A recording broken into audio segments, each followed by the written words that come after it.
with us today. Happy National Mentoring Month, and wanted to share that great video from Mentor, and we'll make sure that you have the link to that as well so that you can use that. It's just to ground us in our work today. Just so exciting, so many good messages in there, and we're going to be hopefully amplifying the message. You know, we're using that new messaging, and Mentor amplifies, and hopefully today we'll be amplifying the message of mentoring in Iowa as we all come together. So I would encourage you to drop in the chat your name and your program and your location. We're not going to have probably as much interaction today. There's going to be a lot of content, so a lot of presentation. I do want to encourage you to put comments if something strikes you as we talk about some of the data and some of our vision for what we're working on, what we've been working on. If something strikes you, we really do encourage your comments in chat. And also, if you have any questions, and if you would like us to think about some things differently too, just really would like your input. If you drop them in chat, so we can, if we can discuss them, if we have some time at the end, or that we can reflect on them further and follow up with you as well. So if you would take your time to pop into chat there and give us your name and your program and your location.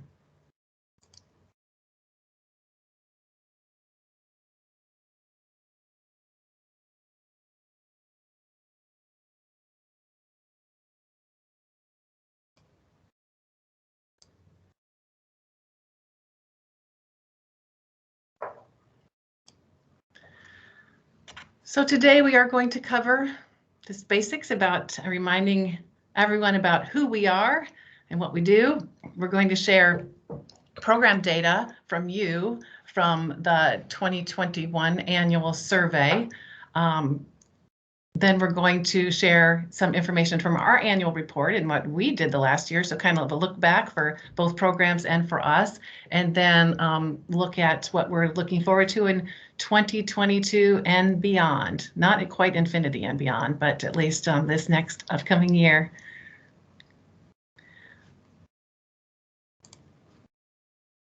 So, Iowa Mentor.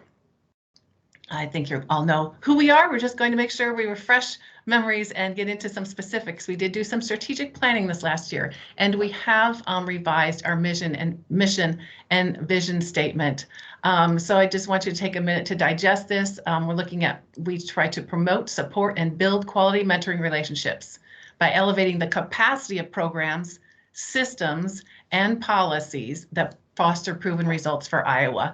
So, you know, a lot of you, probably everybody on the call has been through a mission and vision statement process, revising that, and know that every single word is chosen very carefully, and each word does carry a lot of weight to reflect what we are trying to accomplish in Iowa. And then our vision is for every young person to have a supportive, caring adult relationship, to grow and develop into thriving, productive, and engaged adults. Again, we will share, as always, share slides afterwards. We're going to share these slides more broadly too, to beyond our certified partners and other program partners and other stakeholders too. We just think it's really important information to share, but we will make sure that we get this, you'll get this out afterwards, and there's always access to the recording on YouTube. Because we are housed in Volunteer Iowa, we adopt the values of Volunteer Iowa. I will not read those to you, but we just highlight we are innovative, mission-oriented, purposeful, accountable, customer service focused. We're centered on service. Obviously, the very last one is super important to our agency. So I'm just going to give you a minute to digest those a little bit. This grounds us in the work that we do every day.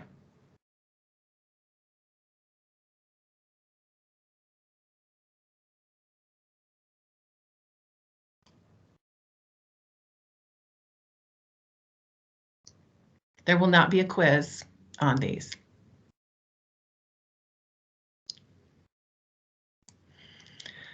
And as I mentioned, we are an initiative of Volunteer Iowa. We are housed with Volunteer Iowa, and there is a reason for that because of the strong volunteer component of mentoring programs. And Volunteer Iowa's mission is, or their vision is listed here, and and the benefits that we have as being part of Volunteer Iowa is helping to build volunteer capacity in general, which is your mentors mainly in your programs. National service opportunities could be for your program. They are a state agency with connections to resources, and it helps build operational capacity for the Iowa Mentoring Partnership for Iowa Mentor. Yeah, Tony and I on this call, and we'll see the staff as well. And Jason are the only staff members, and we have some specific projects and specific funding some of us have to work on. So it is very helpful to have the comms team from Volunteer Iowa help us, for example, and other staff that help us out as well. Just to remind you that we are part of a national movement as Iowa Mentor.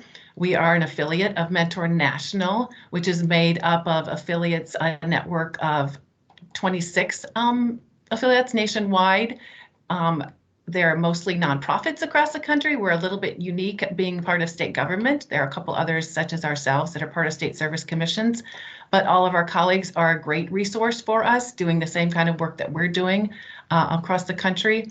And I've been serving on the advisory committee for MAC as the affiliate advisory committee for several years, and I always try to voice be the voice for the rural Midwest and represent you as part of our affiliation with Mentor. So I mentioned before, staff, Tony is on the call today, and maybe we'll hear her voice. I'm going to be babbling a lot though.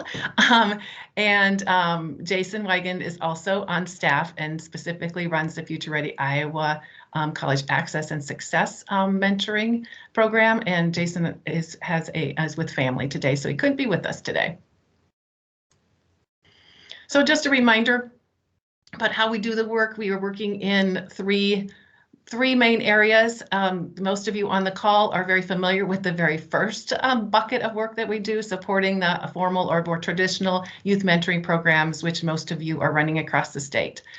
We're also working to connect with all youth serving programs across the state. I mean, that's a huge universe, but more youth serving organizations across the state, and looking at creating that mentoring mindset for adults who work with young people. We talk a lot about the mentoring gap, and all of the great work that you guys are doing across the state. We know that we still are underserving young people. There are still a lot more young people to reach, and there are adults every day working with those young people. So how can we be more intentional, directing them, guiding them to think of themselves as a mentor in the role that they serve in with young people? And then, of course, our last bucket of work is running the Future Ready Iowa Mentoring Program.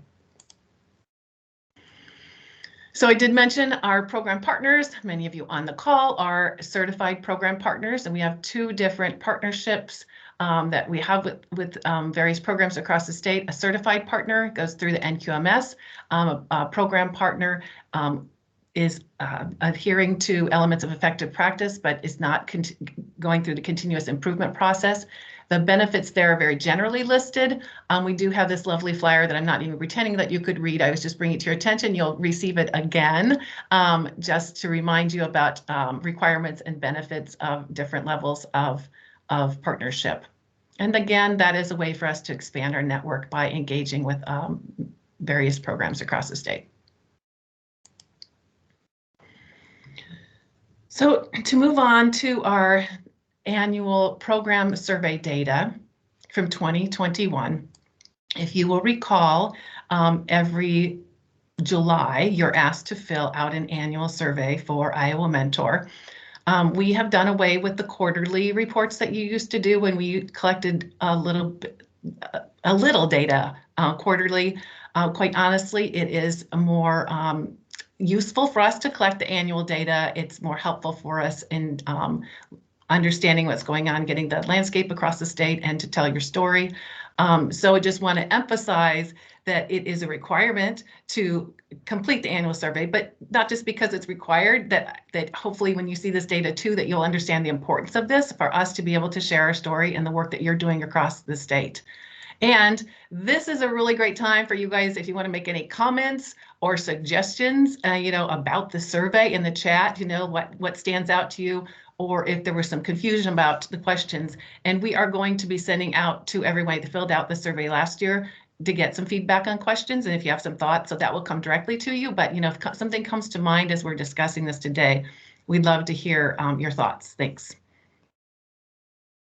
So the easiest measure and first measure that folks always ask you on, you're very familiar with this from grants specifically, we always ask the number of youth served and new matches initiated and matches closed.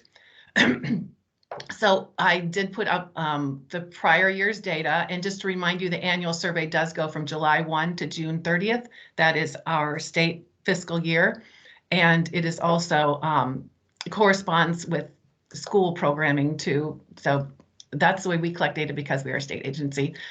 So from this year to last year, you can see a little drop in number, and I'll be honest, that number has been dropping this is from our certified program partners.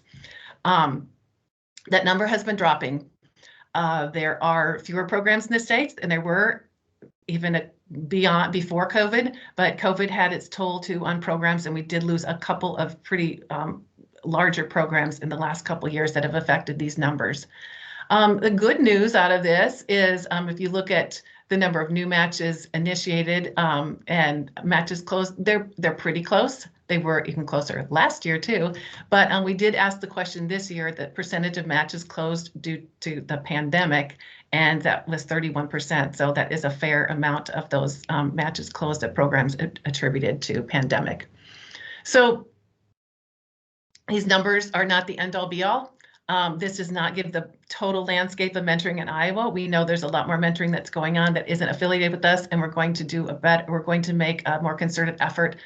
This year, we've been really concentrating on getting certified program partner data. We're going to make a concerted effort to broaden our reach to get more information, to get a better picture of the landscape of mentoring in Iowa.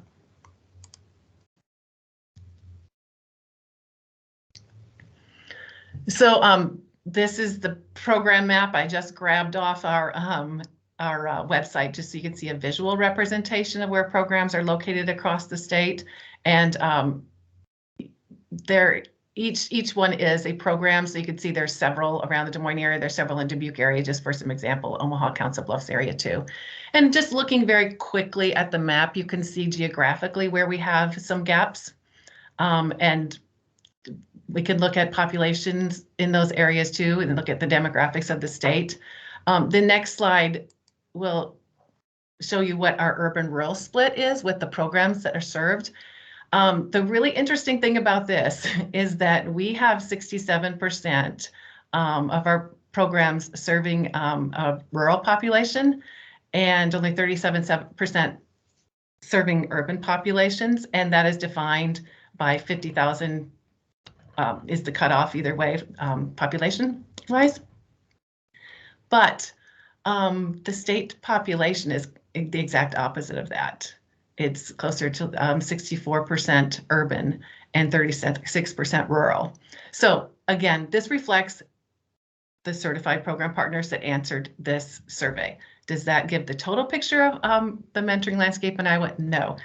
Does that tell us that we have some work to do in certain areas in the state? Iowa Mentor, yes.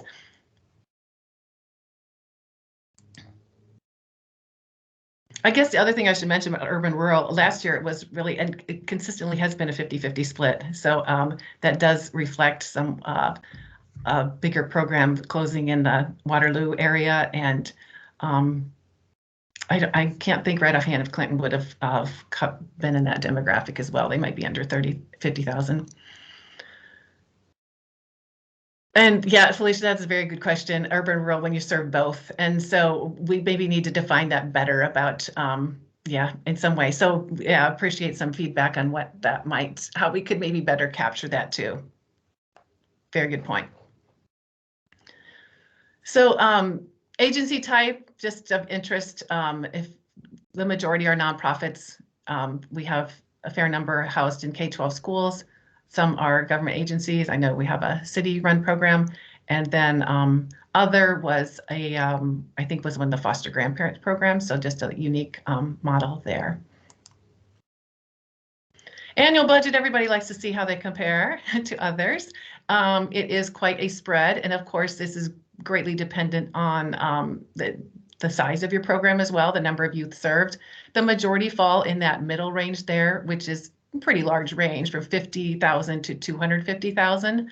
And then we have the outliers. I know everyone's looking at this more than $1 million. I'm sure that is a very large program. And we do know that there are folks running on a shoestring budget, less than $10,000. And amazingly, you guys all still are making great impact with kids. You're doing the work, no matter how much money you have to make it happen, you're still making it happen. It's just a reminder that when we're talking, that we make our stakeholders aware that these things just don't happen on their own, and they do require some funding behind them. This shows the mentoring model that our programs across the state ascribe to. So the majority are one-to-one mentoring. We do have a fair number of group mentoring. Not surprisingly, this e-mentoring or virtual mentoring of some sort, this was an increase this year up to about 15%. There are some cross-age and peer mentoring programs, and others, people said they did virtual only temporarily, and that some programs have couple matches too, that the couple may mentor together, one mentee.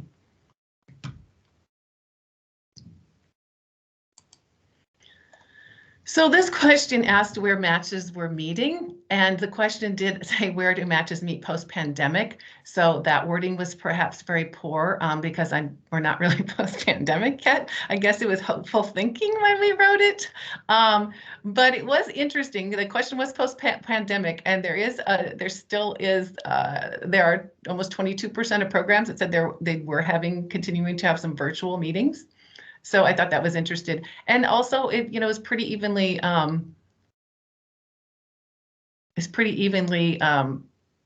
divided between site-based programs or school programs mostly, and community-based meetings.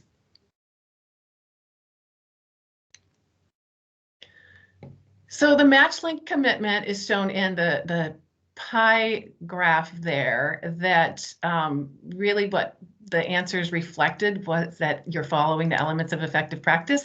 If you run a year-round program, that you're asking a minimum commitment of 12 months. If you're running a school year program, you're asking for that commitment, and some of you are asking for more than 12 months. So that is good news.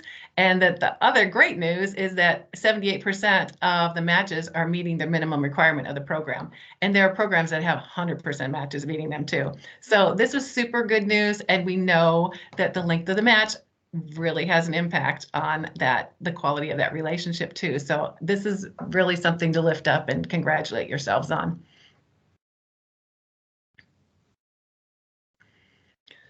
These were the question was indicate the top 3 goals of the program, and there were choices, and then there was an other as a choice as well. So people did provide 3 answers at maximum, and you can see the highest ones were social skills, self-esteem, substance abuse prevention, positive youth development, and healthy behaviors. I know some of these are a little bit cut off, so when we send this out, I think it'll be easier to see. Some of the other things that were mentioned as well are work readiness and financial literacy. And you can see some of the other categories. The one that was not represented at all was violence prevention. And that doesn't mean that we don't have programs doing some of these things. These were the top 3 that you chose for your program.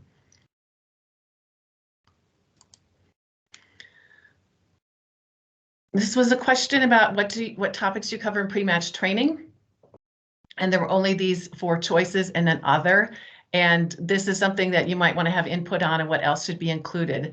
I will say the other topics, what people included or mentioned were general topics such as general program information and expectations, safety. And the assumption with this question is we expected that you would be covering those things because that is part of the elements of effective practice. And we're trying to dig in a little deeper about other topics that you might cover that we thought were important as well. So that doesn't mean that we're asking the question that the way that reflects your work the best possible. So, this is something that perhaps you'd like to see worded differently that would be more meaningful for you.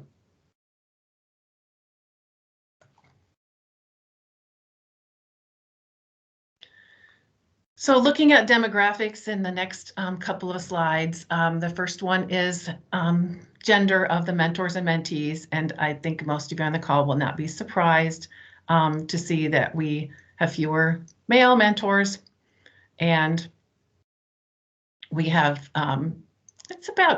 it's closer for the mentees, but does that reflect who our mentors are that are available as well, or does that really reflect the need in the program, the mentees that are participating? We did have, I think, 10 mentees that identified as non-binary and 3 mentors. It was just statistically less than 1%. Has this changed much over the years? Honestly, last year we were pretty close 50-50 with female and male mentors, which no one ever believes, but that's what you reported last year. So I don't know, it's interesting if if you think the pandemic changed things, or how things might have changed in the last year, or if it just was a matter of who was reporting this year. The age of the mentors, this evened out a little bit this year from the 30 to 60-year-olds and plus. That's pretty consistent there, close to 20% with most of those age groups. I think the interesting thing to point out that we were just looking at state volunteerism rates across the board, and not just in mentoring programs, just state volunteerism rates. And the age group that volunteers the highest in our state is 18 to 24-year-olds. And you can see that is about 8%, 9% with our mentoring program. So I think that's interesting for us to dig into, like, why are we missing that demographic, and why aren't they engaging with mentoring?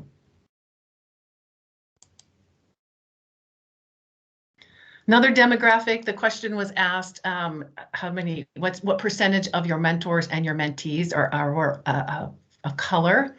And we had asked before, broken this down by ethnicity. And quite honestly, it felt like it got a little washed out, because perhaps you didn't have a huge Latino population. And so it might look like, it's very small population, but maybe you're still underrepresented in that area. So putting this together as people of color seemed like it told the story a little bit better. To the mentees are close to 35%, and the mentors of color that serving our programs are 10%. So I think we know that we have some work to do in that area.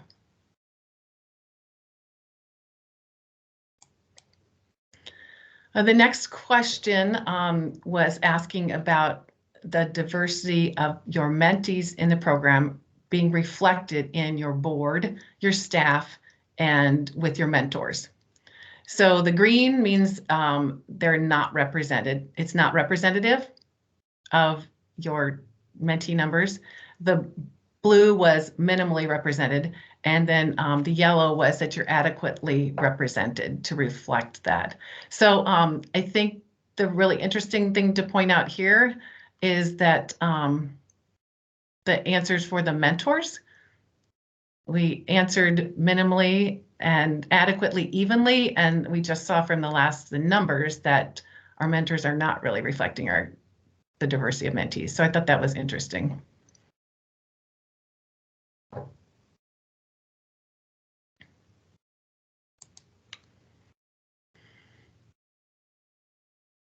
Who do you provide culturally responsive training for? Definitely for our mentors and for our staff, and not so much with our board. So we did do some work last year, providing some training for you to kind of train the trainer opportunity, and providing that for you to take back to your mentors. So we do have some resources that hopefully you've been using with your mentors, or with your staff. And then considering board education would be important as well. Now we get into the interesting stuff with COVID and COVID effects, and really appreciated your answers on this. You can see the different categories, and again, green means you increase the opportunities in that area. The blue remained pretty much the same, and the yellow decreased. There are a lot of decreased during COVID. That is a huge surprise. I know you know that. Group activities, huge decrease. Fundraising activities decreased. Number of matches decreased, and the number and the length of the matches, although that's not what other data reflected. And your mentor recruitment, I know, was a struggle too, that decreased. And then not surprisingly, what increased is the technology and infrastructure and family engagement too. And that was reported. And your match support stayed the same. And I know you guys were super consistent with that, and even increased in some ways too because of the deeper family engagement. And the good news out of this too is that staffing levels for the most part remain the same. So that's pretty exciting news too. I'll just give you a minute if you want to digest that a little bit more.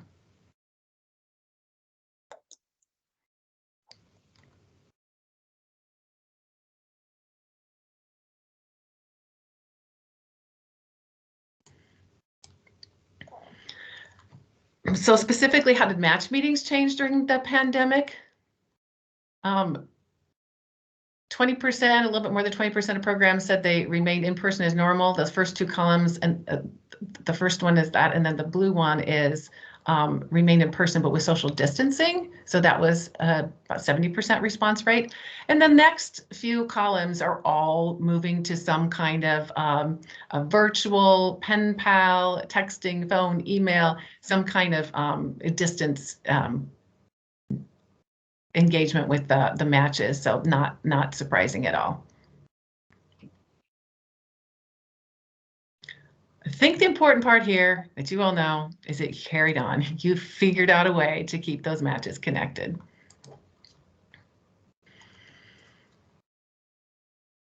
So this question was, what were some COVID-related program changes? And this was an open-ended answer. So in order to I couldn't share everyone's great answers that they did.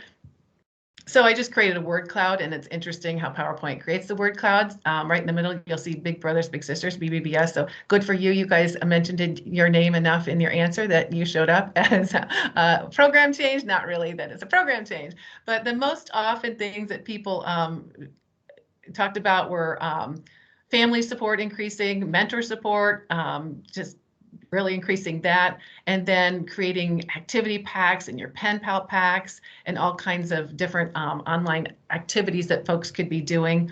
You offered online training, and I know there were programs that moved to some of their forms to online and streamlined some practices so they could do them remotely as well. And the other thing that we asked, we've talked about this in different calls too, you made some of these changes because we're forced to pivot during COVID, but what COVID changes will you keep? And the majority of the answers said all of them. Now I will have to be honest, a couple programs said none. didn't really love what happened to the program during COVID, but the majority said all of them because to some extent you're still offering virtual options, which was the huge pivot, and to some extent you're still offering them. I know that there's only a couple programs that are specifically designed to be virtual programs. So when you are, your program design is meant to be in person, I do understand the struggles of pivoting to virtual, but we do know that there is effectiveness of online mentoring relationships. It's just not what necessarily all of our models are. So that does present a challenge for you. But I love that, some of the streamlining and putting things online and doing online, some online training of those things, it has made it easier to make some connections with mentors and also provide access to your program while still maintaining quality. It's not like you've just thrown that out the window. You've just pivoted and thought of different ways to do things, and in some ways have been more effective, so you're continuing them. And to end this section on just super good news, this is probably my favorite question on there. How does your program excel? And it was just so exciting to see all of the things that you share. And really, a lot of things that you shared were just what the core of mentoring programs are about quality relationships and quality experience for the mentor and the mentee, match support, just really you excelling at running quality programs. So that was just super exciting to see. So again, time to to celebrate a little bit all the great work that you guys have been doing and continue to do.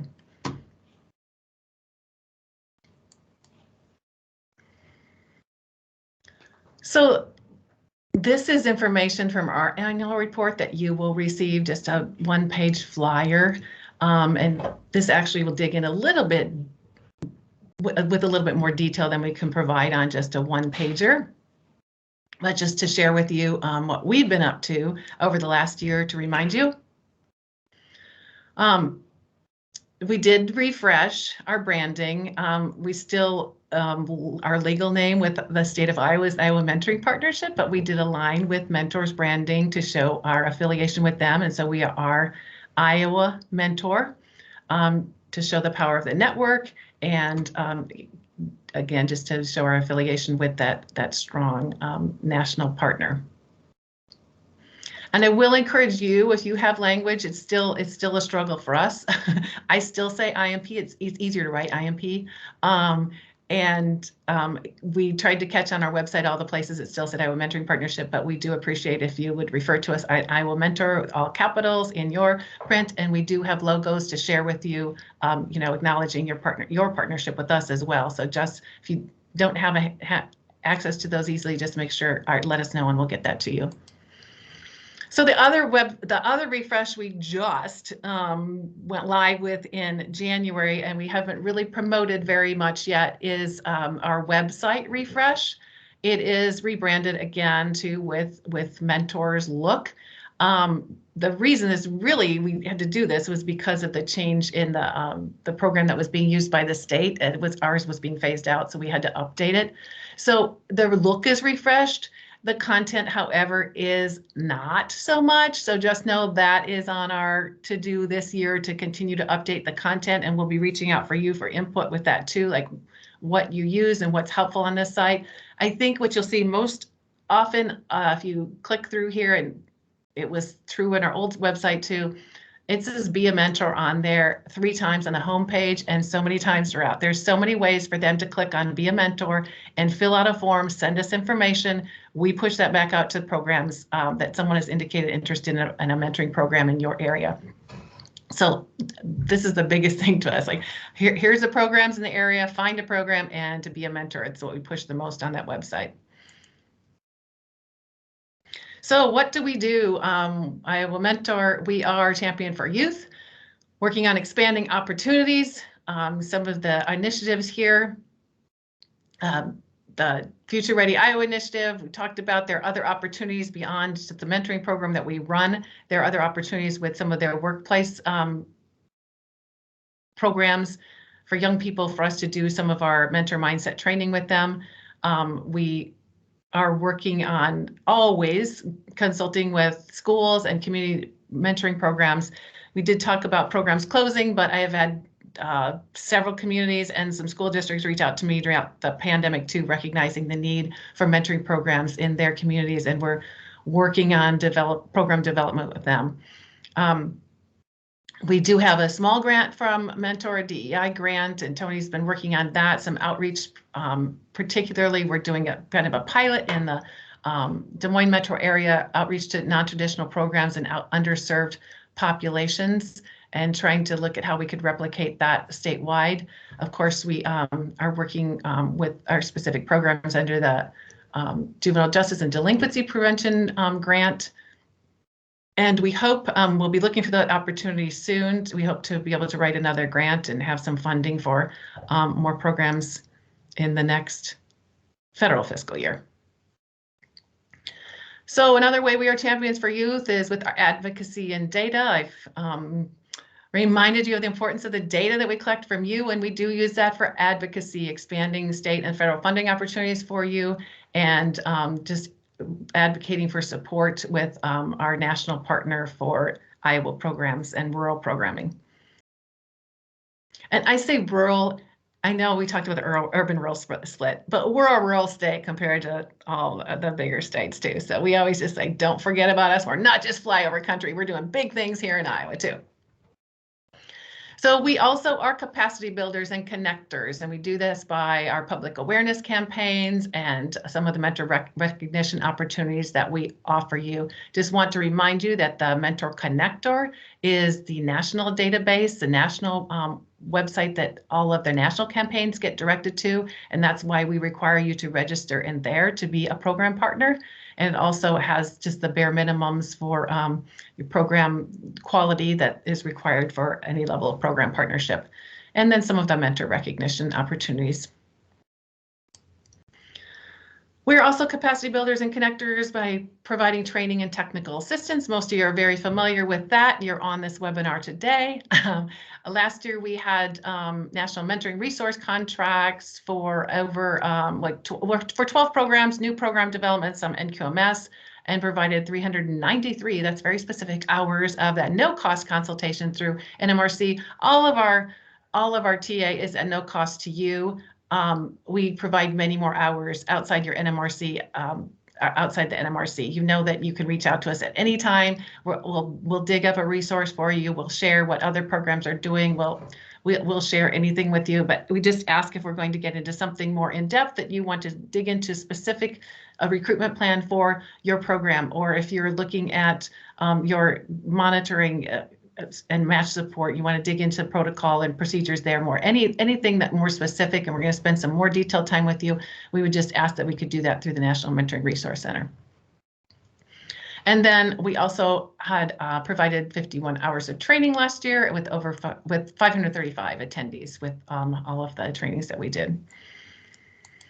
We're also capacity builders and connectors by providing opportunities for programming network. Hello today, hello coffee chats, and engagement with the National Quality Mentoring System for continuous improvement. And we continue to work through the second round of that for most folks that were went through the initial NQMS 3, 4 years ago now. So that was a look back, and some of that was what we continue to do, and we're looking at making changes for this year. But 2022 and beyond, we're specifically going to be working off our strategic plan, and we're going to reveal our big, hairy, audacious goal right now. In the next 5 years, our goal is that we would have all counties in Iowa will be served by a mentoring program partner, with an increase in the percentage of quality youth connections across the state. So we saw geographically some of the gaps, but the most important thing is that we're reaching more young people and looking at how we're doing that with program partners such as yourself with traditional mentoring programs, connecting with other programs out there that aren't connected with the traditional programs as well, helping develop new programs, but also connecting with other youth serving programs that would be at a different partnership level and just would avail themselves of the resources as mentioned before, that their adults in their program are leading and interacting with young people with the mentoring mindset and building that relationship with them. So you can never reach a big hairy goal unless you set it. So all counties is huge, but that's what we're aiming for in all that we do.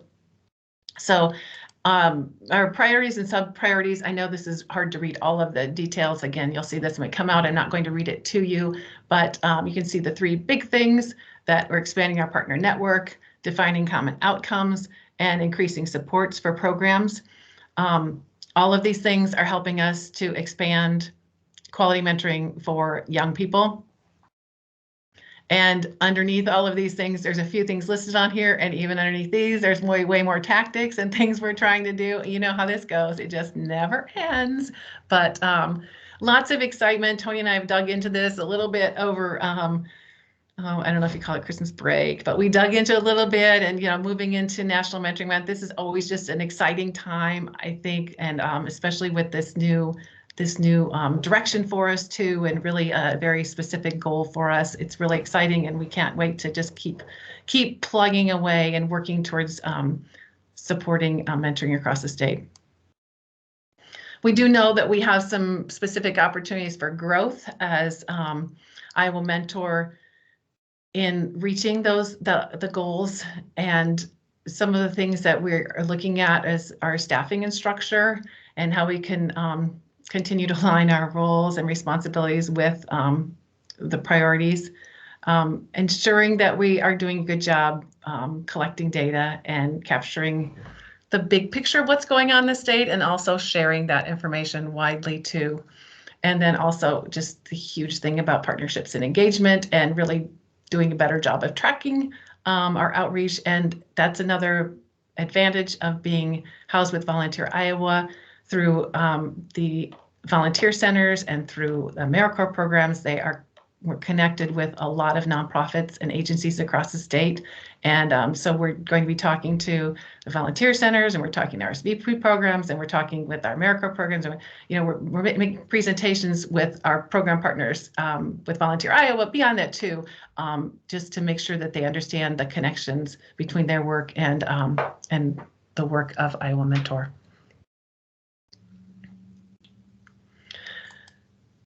So that is what we're going to share about the state of mentoring. And then we just want to share some upcoming things with Iowa Mentor in the very near future, specifically with National Mentoring Month.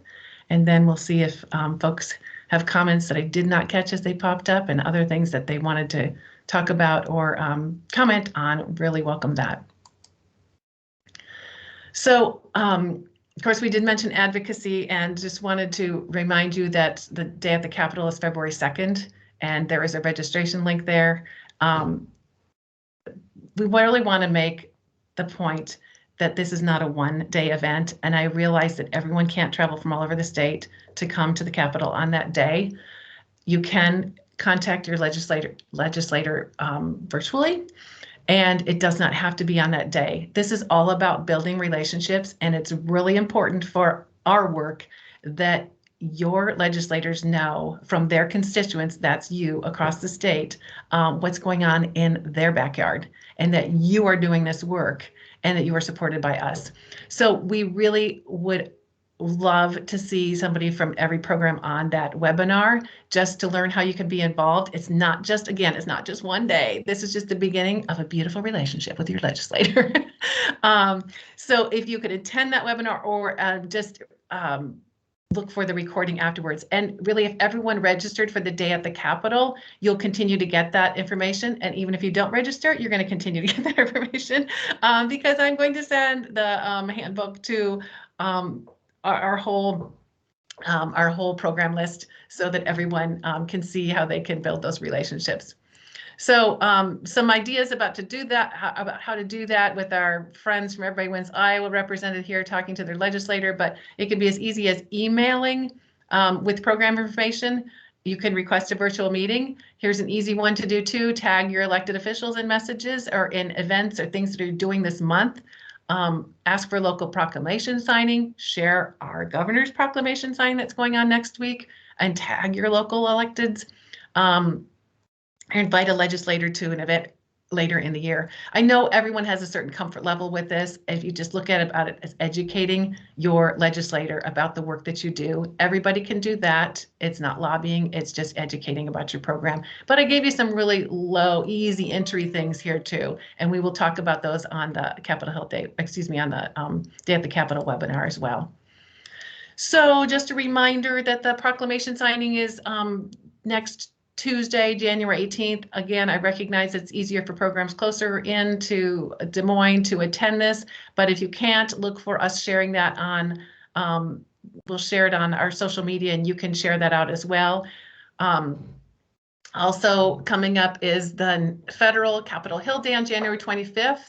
If you're not registered for that, even if you're not going to the summit, you can register for that. And we will reach out to folks too for some of those meetings. Even if you're not registered, we might call on you to help us out, please, and tell your story. Reminder that the National Mentoring Summit is all virtual. It has pivoted to all virtual. So everyone can attend. There's no travel involved, and it's going to be really focused on totally on virtual. So you can still register for that. That link is live there. And just to make the point again, it being all virtual, including our Iowa convening is now going to be all virtual as well. And so we will carve out, we did this last year too, we'll carve out a time for the Iowa folks to come together online so we can connect virtually again. We're sorry that we can't be in DC together. We're sorry we can't be in Des Moines together right now, but that's the way things are. But we're still going to try to connect folks. So I really encourage you to take advantage of that great professional develop opportunity. There is nothing like it. So hopefully you can attend. Just a reminder during National Mentoring Month and always, but now specifically, I know a lot of you are doing a lot of media outreach and really great events right now. So make sure that you tag us in your posts so that we can share it with a wider audience. And then the hashtags there are share it with a national audience as well. And that just will drive more people, more eyes on your posts as well. So make sure you do that. Share your mentoring success stories on your social media or share them directly with us. We'd love to reshare those. And we can, if you have a little blurb too, we're happy to dig into it deeper and write up a match story too. We'd love to share. Please reshare our content if you don't like and follow us on Facebook. That's where the majority of our social media is. Please do so and reshare our content. And we love to see your content and reshare. So if you tag us, we'll be able to, we'll be made aware of that. We are trying to track media mentions. I do have a Google alert, for Iowa Mentor to find your stories. It doesn't always show up. So if you would just want to send Cameron an email or send it to me, I'll get it to Cameron. She's a Vista in our office who's helping with this too. We just want to track it and see where we're getting some traction.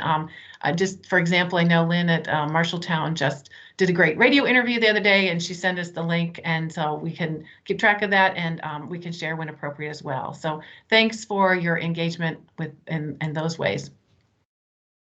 So just stay tuned. There's more to come. We always have, like we mentioned, opportunities for growth.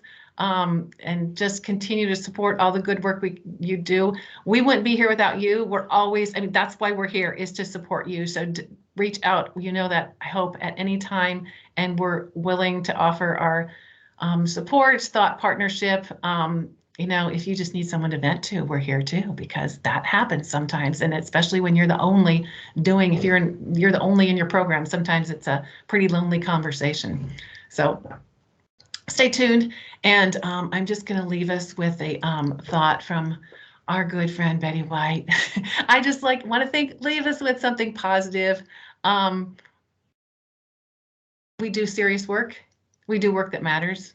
We're making a difference for young people, but we don't have to take ourselves seriously. And I hope we're all having fun doing the work that we do. So thanks for being here today. I am going to stop recording and stop